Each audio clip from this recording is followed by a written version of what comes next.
Ano mga kabombo, ang Department of Public Works and Highways Chief matibay ang mga ebidensya raw laban kay dating Public Works o sa ilang Public Works officials kaugnay ho ng substandard na mga proyekto sa Oriental Mindoro na nagkakahalaga ng daan-daang milyong piso. May update si Bombo Isa Cotoner.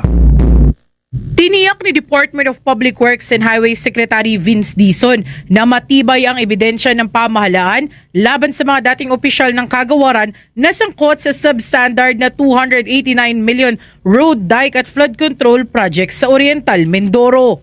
Ito ay matapos tumistigo si Dizon ngayong araw sa nagpapatuloy na bail hearing sa Sandigan Bayan kaugnay ng kasong malversation laban sa mga akusado. Ayon sa kalihim, malinaw na substandard ang proyekto base sa kanilang inspeksyon. Dagdag pa ni Dizon na ayon sa plano ay dapat 12 metro ang haba ng steel sheet piles, ngunit 3 metro lamang ang tuwal na natayo. Giit pa niya, sa isang bagyo pa lamang ay maaari nang masira ang buong proyekto.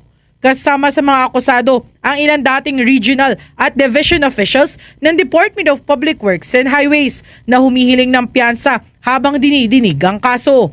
Bukod dito ay ginit din ni Dizon na may sapat na batayan ng mga isinampang kaso laban kina dating Kongresista Zaldico at iba pang sangkot sa proyekto. Kumpiyansa ang kalihim na papanigan ng Sandigan Bayan ang panig ng prosecution at hindi pagbibigyan ang kahilingan sa piyansa ng mga akusado. Para sa amin, malakas ang ebidensya, klarong-klaro. I think marami sa inyo kasama ko noong araw na yon.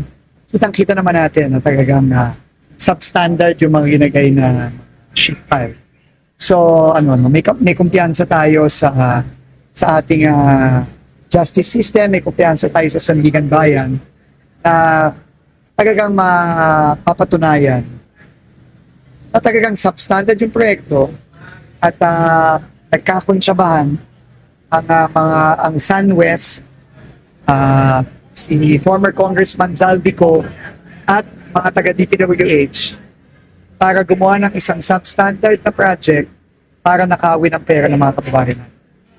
Kampante kami sa ebidensya at pinaninindigan namin lahat ng ginawa namin para umabot tayo ngayon sa kasong ito.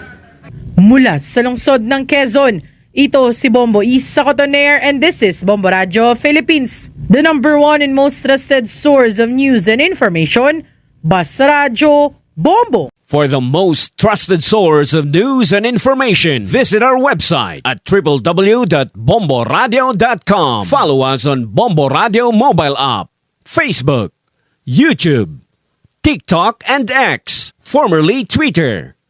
Like, share, and stay connected. Anytime, anywhere.